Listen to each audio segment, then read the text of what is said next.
ഹജ്ജ് തീർത്ഥാടകർ കരിപ്പൂർ വിമാനത്താവളത്തിനെ കൈവിടുന്നു. ഹജ്ജ് യാത്രയ്ക്ക് കൊച്ചി വിമാനത്താവളത്തെ 5000-ഓളം പേരും കണ്ണൂരിൽ നിന്ന് 3000-ഓളം ആളുകളും തിരഞ്ഞെടുക്കപ്പെട്ടപ്പോൾ കരിപ്പൂരിൽ നിന്ന് വെറും 632 പേർ മാത്രമാണ് ഉള്ളത്.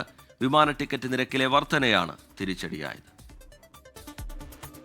ഇത്തവണ കേരളത്തിൽ നിന്ന് 8530 പേരാണ് കേരള ഹജ്ജ് കമ്മിറ്റി മുഖേന ഹജ്ജിന് പോകുന്നത്.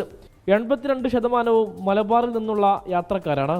എന്നാൽ ഹജ്ജ് ഹൗസ് അടക്കം നിരവധി സൗകര്യങ്ങളുള്ള കരിപ്പൂർ വിമാനത്താവളം വഴി പോകുന്നത് 636 പേർ മാത്രമാണ്. കൊച്ചി വിമാനത്താവളം വഴി 4854 പേരും കണ്ണൂർ വിമാനത്താവളം വഴി 3040 പേരും യാത്രക്കായി തിരഞ്ഞെടുത്തിട്ടുണ്ട്.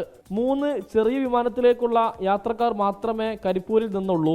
മറ്റു വിമാനത്താവളങ്ങളെ അപേക്ഷിച്ച് കഴിഞ്ഞ 2 തവണയും കരിപ്പൂരിൽ നിന്ന് 40,000 രൂപ അധികമായി നൽകേണ്ടി വന്നിരുന്നു. അടുത്ത തവണയും നിരക്ക് വർദ്ധിക്കുമോ എന്ന ആശങ്കയാണ് യാത്രക്കാർ കരിപ്പൂരിനെ കൈവിടാൻ കാരണം. കഴിഞ്ഞ വർഷം 5000+ ഉണ്ടായിരുന്നത് 1800 ചുരുങ്ങിയിരിക്കുകയാണ്.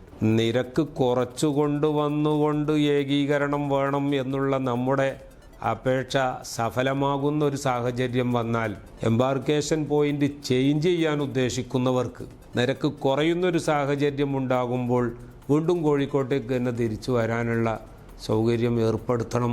2024 10,515 പേരാണ് കരിപ്പൂർ വഴി ഹജ്ജ് യാത്ര നടത്തിയത്. 2020 കുത്തനെ കുറഞ്ഞു.